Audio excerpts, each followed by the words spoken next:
Good afternoon, Assalamu alaikum. Last week I made a video that Pakistan is planning to dismantle India and take Kashmir in the next war.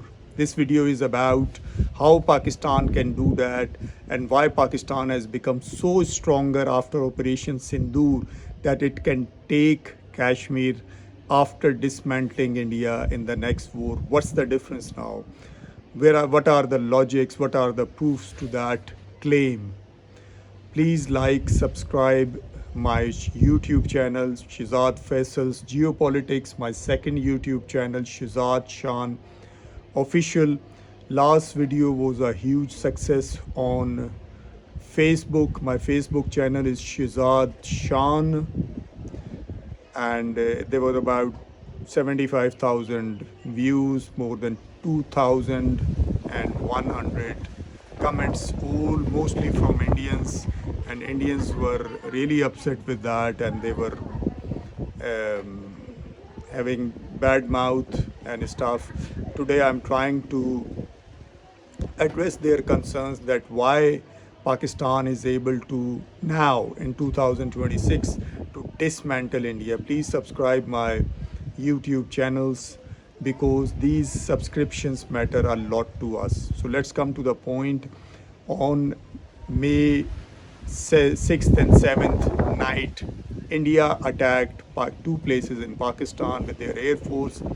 82 Indian jets were in the air versus 42 Pakistani jets in the air. So India attacked two places. They are worship places, Pakistani mosques. There were families sleeping in the night about Indian time 1:30 and Pakistani time 1 a.m. in the morning between 6th and 7th night. In these two attacks, one in Bawalpur and one in Muridke near Lahore, there were about 57 mostly civilian women and children were martyred, and they were sleeping. These two places were worship places, scholars, madrasas, Islamic schools, and the teachers of those Islamic schools were with their families, wives, children in their houses, in their apartments in those two worship places. About 57 got martyred. Next day we saw the funerals. Pakistani generals even attended those funerals, which India claimed to be terrorists. So there was no proof that they are doing any terrorist activity. They were just teaching there.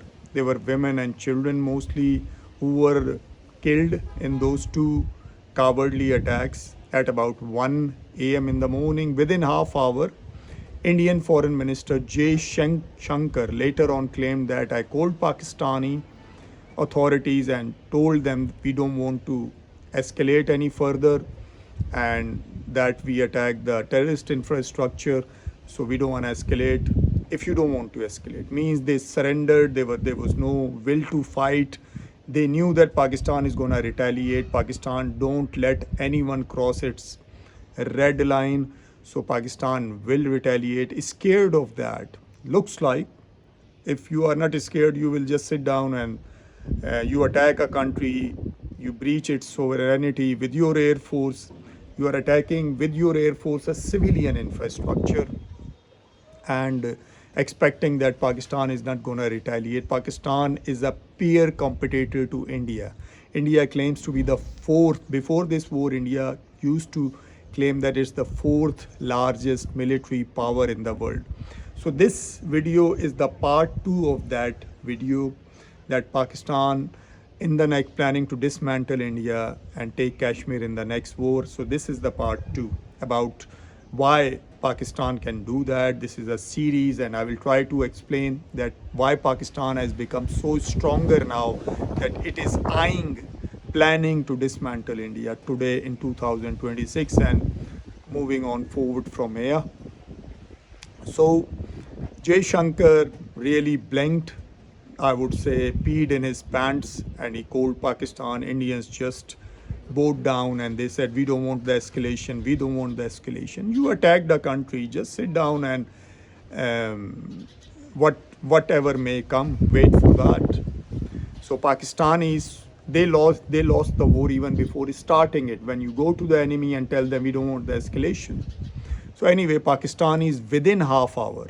India's Indians has bad intelligence, bad information that Pakistan has PL-15 missiles, air to air BVR missiles mounted on J-10Cs, recently imported from China, 4.5 generation, and JF-17 Thunderbolt, Pakistani Chinese collaboration, but it's Pakistan exports is Pakistani made, is made in Pakistan, Kamra, PAF Kamra, and 58% of the parts are made in Pakistan. So Pakistan's 4.5 generation, JF-17 it's a lighter aircraft, and J-10C is a medium aircraft, medium airlift aircraft. So India has the information that Pakistan has BVR missiles PL-15 with a range of 145 kilometers. But actually China, that's the export version of PL-15. The original version is Chinese, which is nearly 300 kilometers. And during the war, just before the war, when the escalation was going on after Pulwama attack on 22nd of April, in which 26 civilians were killed point blank deep inside Indian Valley, and most observers believe that it was a false flag operation done by India, because India went all over the world. Nobody stood with India on that claim that Pakistan has done that and India want to attack the terrorist inside Pakistan. So only country standing with India during this war was a terrorist regime in Afghanistan called Taliban, ruling Afghanistan on gunpoint and deprivating women from the school and other basic facilities, and the other genocidal country, which is called Israel. So these two countries were standing shoulder to shoulder with India, no one else. So literally in the free world, there was no country with India. And with Pakistan, China stood shoulder to shoulder. China has threatened India that we will not let you breach the sovereignty of Pakistan at any cost. Turkey sent its warship, experts, and drones. Turkey is the drone superpower of the world. Azerbaijan was standing shoulder to shoulder with Pakistan. Pakistan sold JF-17 to Azerbaijan. Azerbaijan said, you can keep those JF-17, and if any JF-17 is lost in the war, you don't have to pay us back for that. These three countries were openly standing with Pakistan during that war. So within half hour, yes, you heard it right, within half hour, Pakistan using those 300 kilometer PL-15 BVR missiles and showing that it has a will to fight, it can escalate, it is not scared of a fourth largest military power in the world. Pakistan shot down 8 Indian jets, including 4 most latest Indian Rafale fighter jets, one Su-30 fighter jet, heavy fighter jet from Russia, it's a 4th generation, one Mirage 2000, and one MiG-29 shot down by JF-17. Only one jet was shot down by JF-17 and one Heron UAV. These are those things which most of the world believe and Pakistan claim, except India, Afghanistan, and Israel, of course. They are two stooges. So anyway, within half hour, Pakistan shot down these 8 jets. Next morning, very next morning, Pakistan's most senior Air Force official, Air Vice Marshal Aurangzeb, came on the TV in front of the international media and showed the radar signatures, proofs. And in India, there were some, the Hindu has released the news first thing in the morning that Pakistan has shot 3 Indian jets, and within 1 hour, under Indian government, Mr. Modi's pressure, the news was removed from the Hindu. Anyway, there were a lot of pictures available, social media, that the jets are in the farms, fell in Punjab, near Batinda, and near Srinagar, and elsewhere in India. There were a lot of jets shown to be fell down, but main target was Rafale, because India was claiming too big on those Rafales. So Pakistan has given those radar signatures, and one step ahead Air Marshal Aurangzeb went one step ahead and recorded conversations of Indian pilots were released to international media. That was a major embarrassment for India, that their pilots' internal conversation between the uh, fighter jets after attacking Pakistan when they were retreating and they were outside near 150-kilometer range of Pakistani jets and they were relaxed that Pakistan can't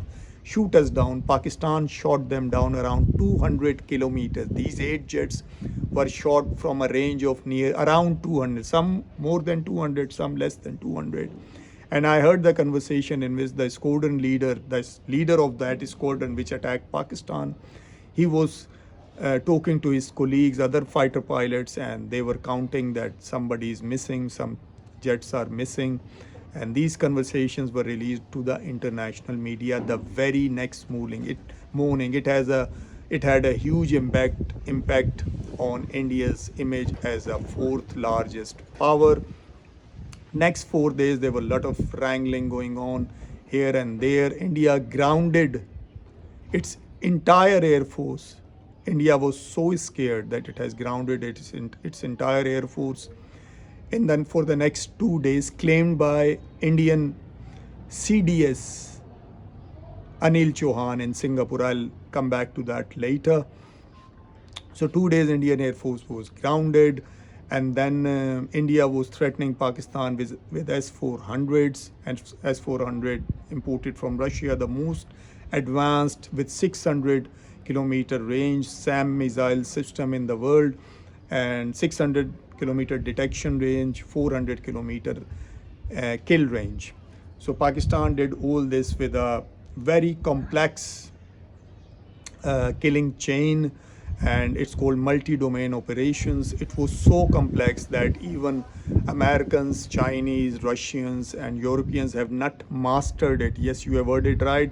Most of the people underestimate Pakistan and the poor countries, developing countries, that they can't cross the Western countries in any way.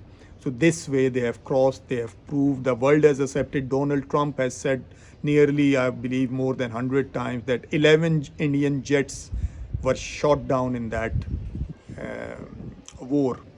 So anyway, the multi-domain function was that Pakistani Avokes were in the air, and the radar of the J-10Cs were nearly 110, 140-kilometer range. So they could not see Indian jets on the other side. So Pakistan has been practicing for this for a long time, that Pakistani radar, Avokes planes. Pakistan has about 10 Avokes and India has only 4 Avokes.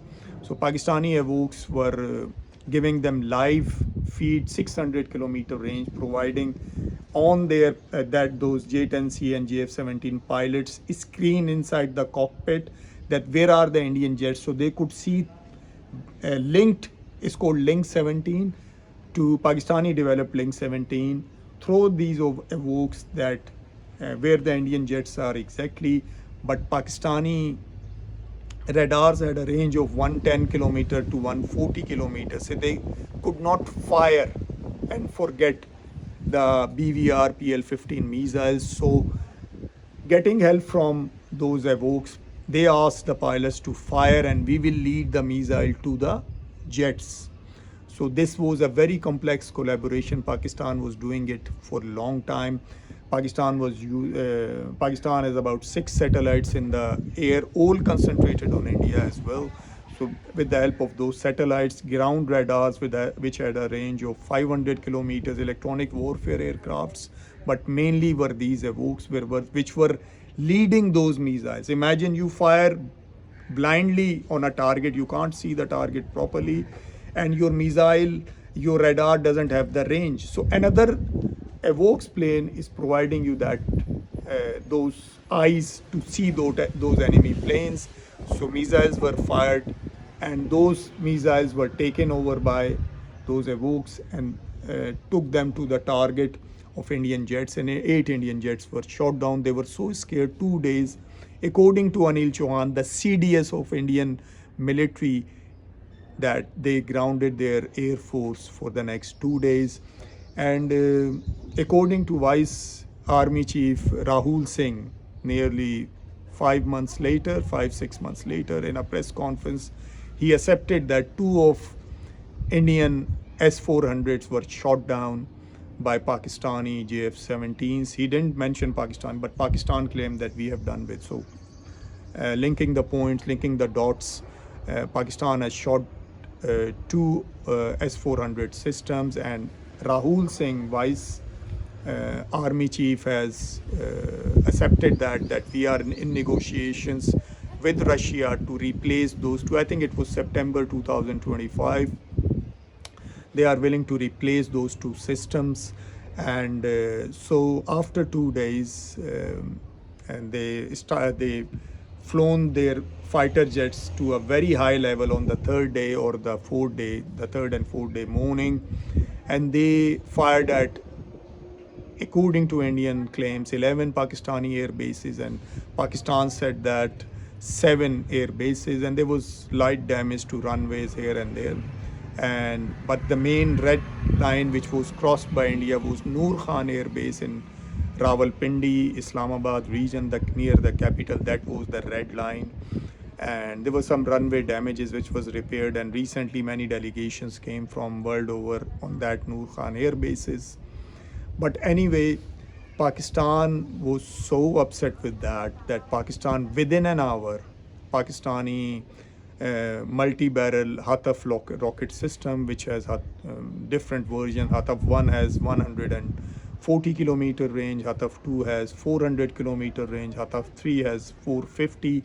Multi-barrel rocket system. These are not proper conventional missiles with precision attack capabilities. And Hataf 4 has 750 kilometer range, and now Hataf 5, which has nearly 1000 kilometer range.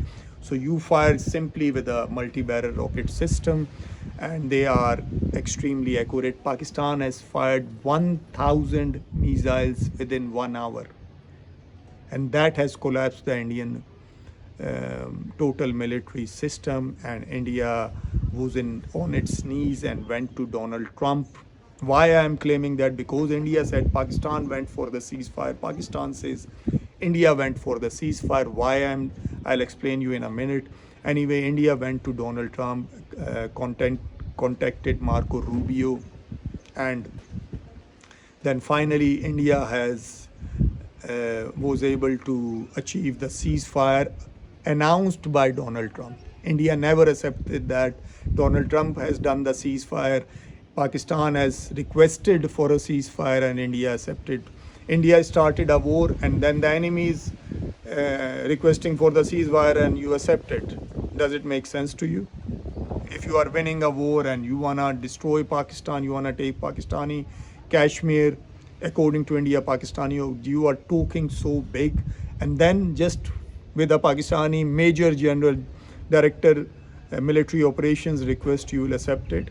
Doesn't make sense. India never accepted that Donald Trump was involved, but actually the point is that Donald Trump has requested Pakistan, that India is saying ceasefire. So Pakistan finally accepted. Pakistan won the war. All of the world has accepted it except India publicly. But I'll come to the points. I'll give you some proofs that indirectly India has accepted. There are some Indian serving military officers who has accepted that Pakistan has shot down Indian jets. Later on in August, I believe, in Singapore, in an interview to Bloomberg, Indian CDS Anil Chauhan, in an interview to Bloomberg, accepted that Indian jets were shot down. Pakistan has shot the Indian jets, and 2 days Indian Air Force was grounded. And then on the third and fourth day, Indian jets flown very high. They were so scared they didn't come close to Pakistani border. They didn't know what's gonna come, what are the ranges of Pakistani missiles. Till that point, they were totally blank. So Rahul Singh accepted that they flown their jets very high and fired BrahMos missiles from there. They didn't have the courage to go close to the Pakistani border.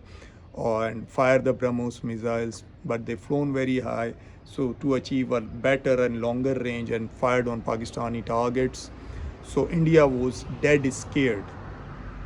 Next month, a month or two later, Indian military attaché in Indonesia, Captain something, I don't remember the name. He said Indian government has restrained Indian Air Force not to attack Indian military. So the main point to be noted is that Pakistan has attacked Indian military in retaliation for attacks on its civilian targets. So India has done the biggest blunder, that India has used its air force to attack Pakistani civilian targets, and in retaliation, in the daylight, Pakistan has attacked Indian military target. That is very significant, that Pakistan attacks Indian military, India attacks Pakistani civilians. India claims they are terrorists, but you can't prove it easily. It's very hard to prove that those were terrorists, where women and children are sleeping, and most of the deceased or dead are women and children. So world doesn't accept your claim. Then India sent a delegation to 32 countries in the leadership of Sushi Tharoor, and I think to no heed, nobody accepted Indian claims. Nobody even blamed Pakistan, condemned Pakistan, named, shamed Pakistan, nothing, nothing at all. So Indian CDS accepted, jets were shot down. 2 days, Indian Air Force was grounded. Indian jets flown very high to fire BrahMos deep within Indian territory. Why? Because they were scared to come close to the Pakistani borders. Indian military attaché to Indonesia claimed that Indian government was interfering in the military affairs and restricting them to the civilian targets, not to attack the military targets at all. And the third and final nail in the coffin is that Indian Vice Army Chief Rahul Singh, in a press conference, I believe in September 2025, has accepted that two of its S-400 systems were shot down by Pakistan, and India is seeking a replacement from Russia. From Russia, Indian Air Force Air Marshal Bahaduria, I believe his name, I'm taking the correct name. I'm sorry if I forgot it, if I'm taking it wrong. He accepted that Indian jets have been shot down. Indian Air Chief later, after 3 months, came to a press briefing after 3 months. In that whole press briefing, we have done this, that. We have attacked their air bases. At the end, one-liner, little statement that, oh, we have shot their 6 jets, mostly F-16s. So F-16 actually has a air-to-air missile only 30-40 kilometers. America was not giving it to Pakistan. So F-16 Pakistan Max can use as a backup. It is not a frontline fighter jet for Pakistan anymore. So that claim is totally rubbish. Shows that India is very much obsessed with Pakistani F-16s still. But the final nail in the coffin, again, second nail from America. Donald Trump was claiming every now and then to humiliate and insult Mr. Narendra Modi that Pakistan has shot down nearly 11 jets again and again and again. And my favorite Field Marshal Asim Munir, my favorite Prime Minister Shehbaz Sharif, Donald Trump is all praised for the last 1 year for Pakistan. And after that, Pakistani profile has gone up. But the final nail, the main point, in American Congressional Report at the end of 2025, I believe it was December 2025 or max November, that report claims that Pakistan has defeated or done better than India in the war, May 2025 war. Even America has accepted that. So this is the final nail in the coffin. And after that, most of the world now believes that except India, that Pakistan has won the war decisively. And as a repercussion, as a result, in September 2025, India's closest ally, Saudi Arabia, has come to Pakistan requesting Pakistan for a defense pact with Saudi Arabia. According to that pact, any attack on Pakistan or Saudi Arabia will be considered an attack on the other. Nobody, no country would go to a loser in a war with its neighbors for and requesting them for a protection.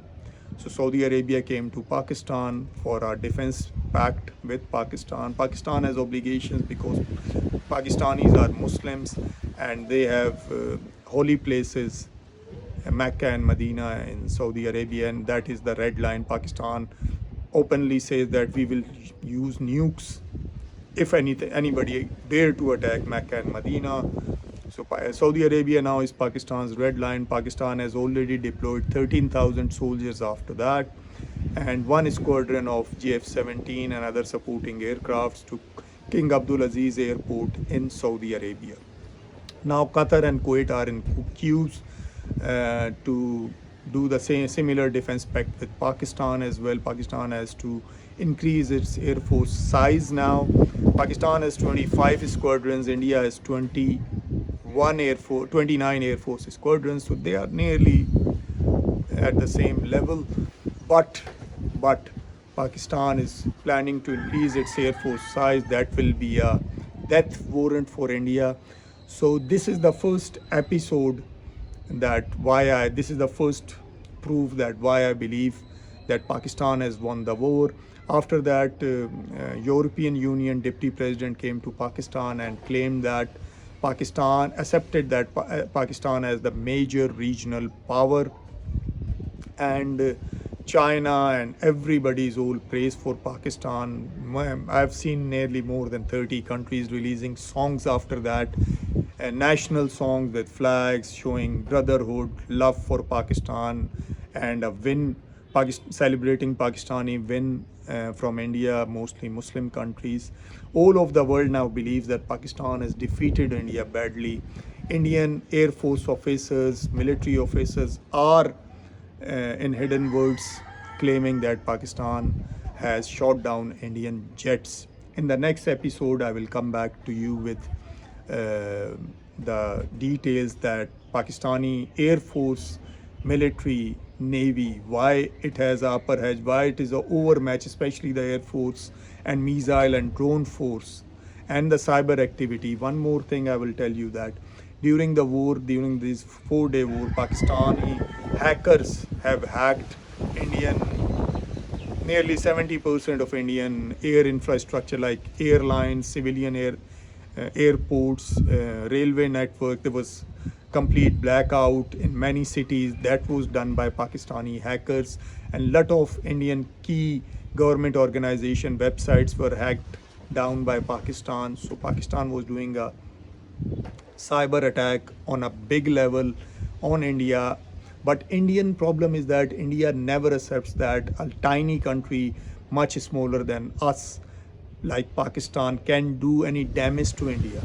So Pakistan is a beggar and talking down on Pakistan. Always they have a culture of insulting Pakistan. Their elections are won on by bashing Pakistan. Their media thrives by bashing Pakistan. So they cannot accept that Pakistan has done all this. So they are always saying, oh, China has done that. China was supporting. China was doing this, that. Pakistan has done nothing. Turkey was there behind Pakistan. So they are still in the illusion that Pakistanis can't do nothing. And there's a little funny thing I will tell you at the end, that Indian media was very funny, very unprofessional, very third level media, the lowest in the world, I believe.